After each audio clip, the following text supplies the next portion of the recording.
Well, thank you, Deborah. Look, and welcome everybody, and thank you for your tremendous attendance here today. Yeah, I mean, as we've said, I've come to talk about BHP's views on the Uluru Statement from the Heart and the unfinished business between Indigenous and non-Indigenous Australians. But before I do that, I'd like to comment on the events in Brazil last Friday. The collapse of the Brumadinho Dam and the horrific loss of life are beyond words. And I want to offer our deeply heartfelt sympathy to all of those affected, but especially to the loved ones of the unbearable number of people who have died. BHP will help and is helping in any way we can. I believe we can and we will make mining safe. But last week's catastrophe shows that we, as an industry, still have much to do. At BHP, we're committed to learn from what has happened and to redouble our efforts to make sure that events like last week's cannot happen.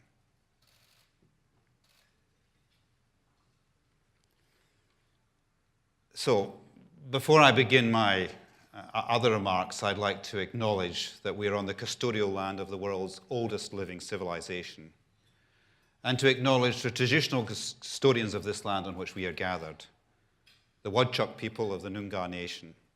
I pay my respect to their elders, past, present, and emerging, and I acknowledge and respect their unique culture and their resilience and spiritual connection to this land.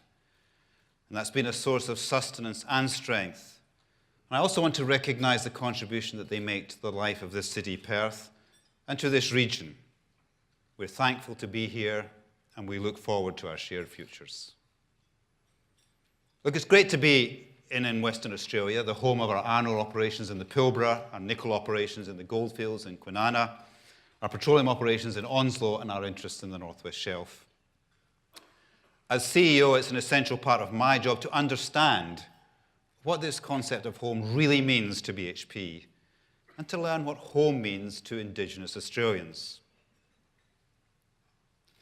This continent has been home to Indigenous Australians for at least 60,000 years.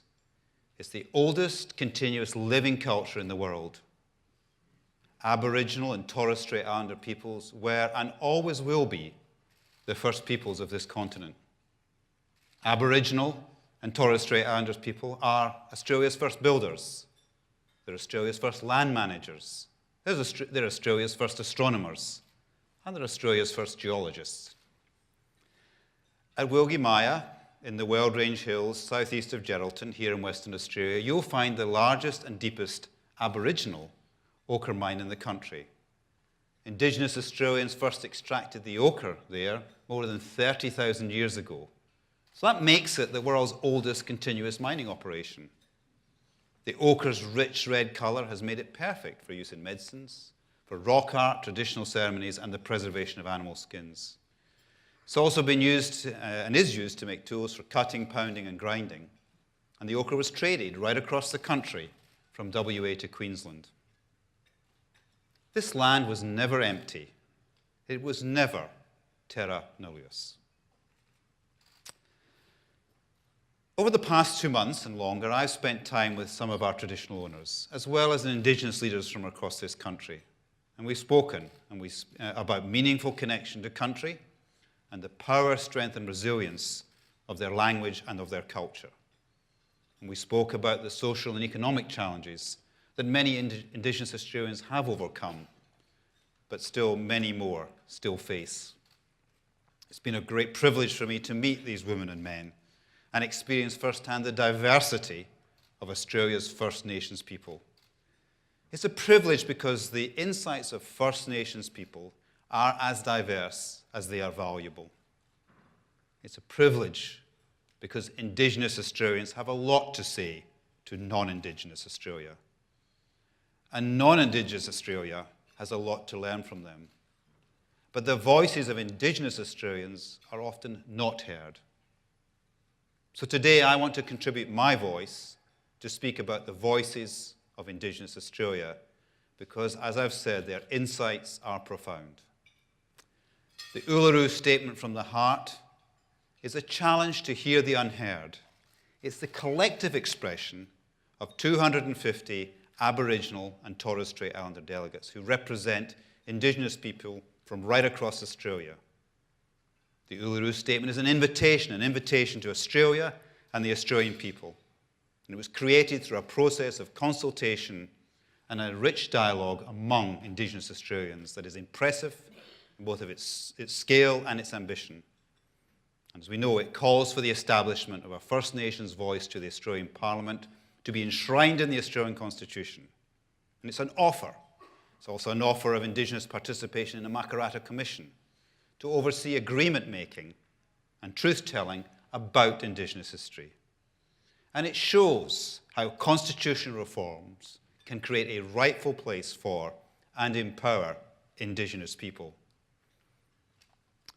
The Uluru Statement speaks of the torment of powerlessness that has disadvantaged generations of Indigenous Australians and invites us all to respond to its calls for voice, for agreement-making and truth-telling. So today, we want to be part of the response to those calls. But first, let me clearly, directly, and unequivocally state our position, BHP's position. We endorse the call for the empowerment of the Uluru Statement from the Heart. We believe that the Constitution should be amended so that the voices of Indigenous Australians can be fully heard. Because the longer I've been at BHP, the more certain I've become that this great company, like this great country, has unfinished business with the Indigenous peoples of Australia. And that's why we cannot stand on the sidelines. BHP as a company must listen hard to the voice of Indigenous Australians. And it's in all our interests to hear the first voices of this country. Because what they have to say is connected to the deep time of Aboriginal and Torres Strait Islander culture.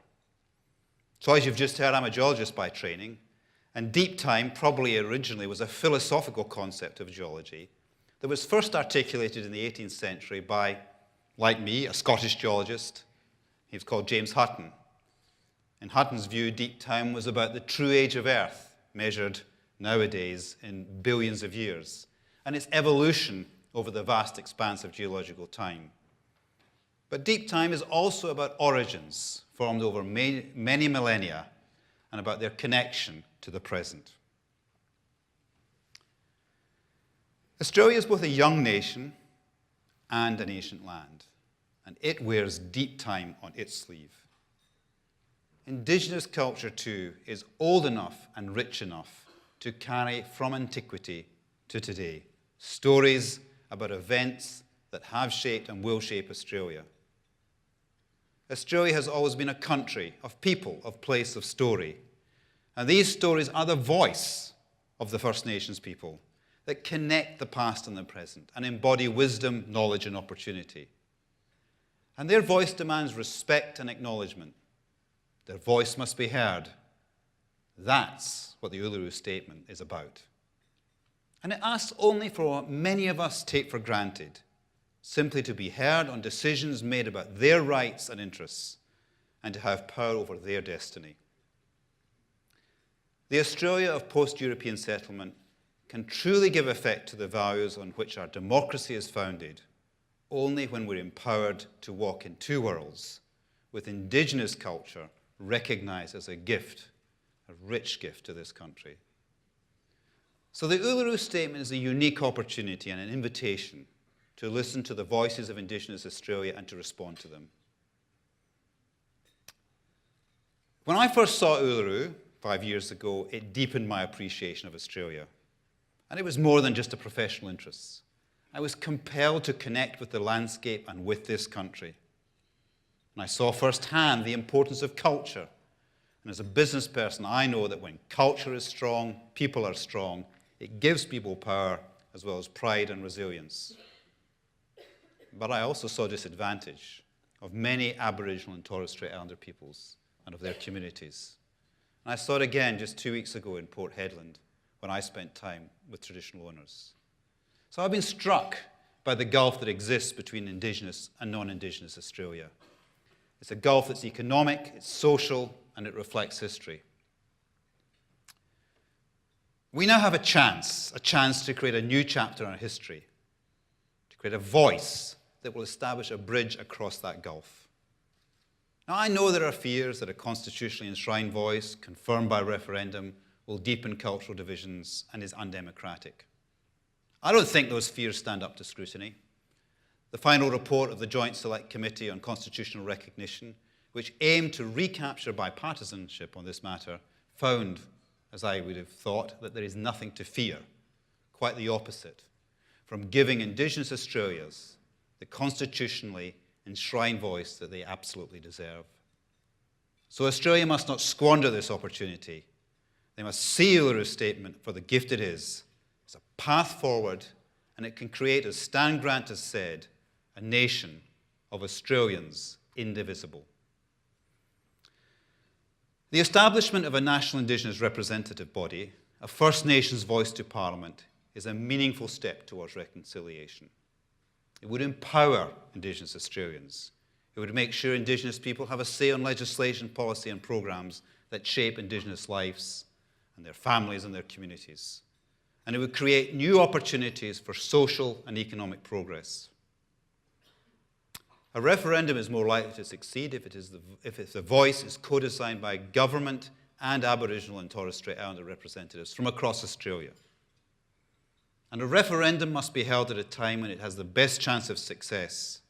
But while we wait for that, we must maintain the momentum of this wonderful Uluru Statement so that it is not overshadowed by other issues. A referendum not only demands political courage, it demands courage from us all. It's not just a matter for politicians, it concerns us all.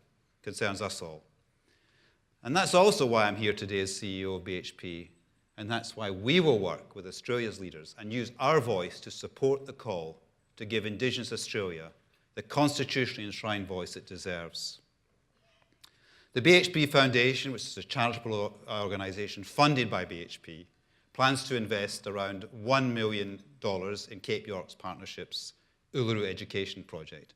This is a project that aims to spark a national conversation about the Uluru Statement so that Australians are fully informed about the call for a constitutionally enshrined voice to Parliament ahead of a referendum.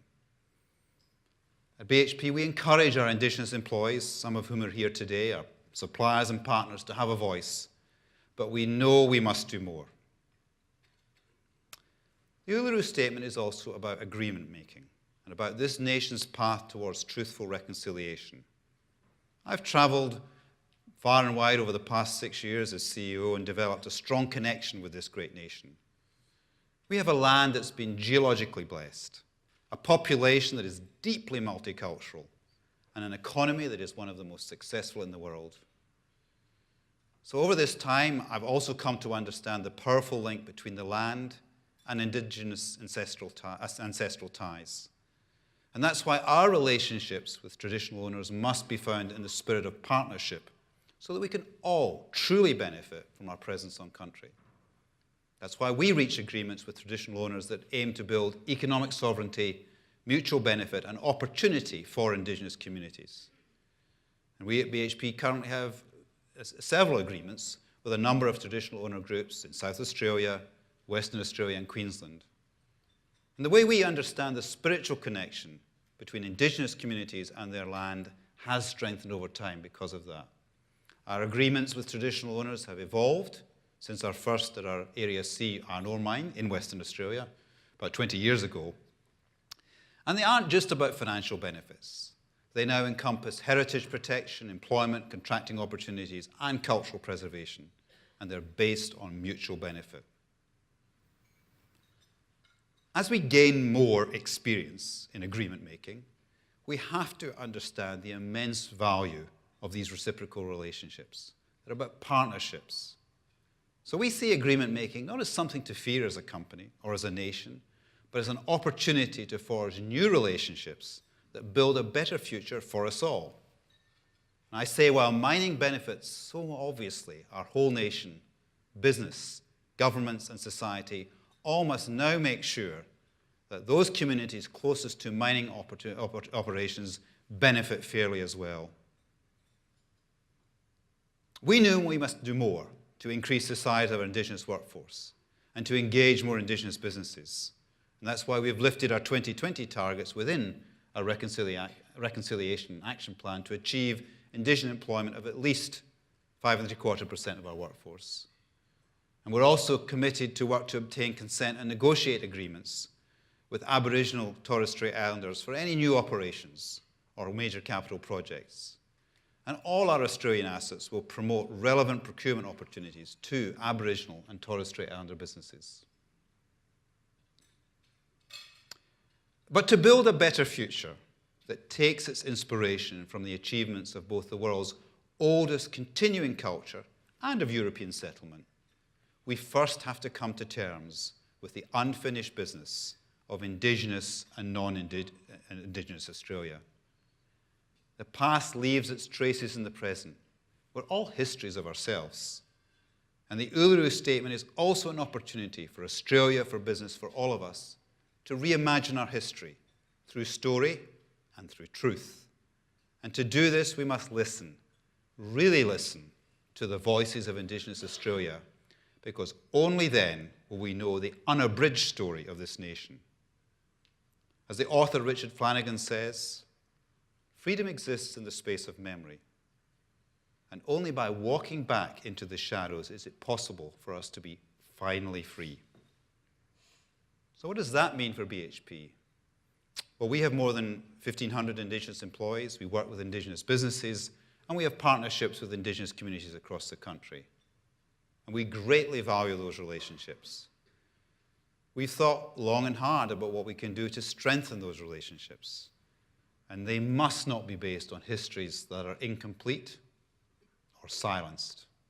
And so we've concluded that an important way that we can strengthen those relationships is to better understand the history of BHP's interactions since the beginning of our company with Indigenous Australia. As I said at the start, we've spoken to traditional owners and Indigenous leaders over the past 2 months and more.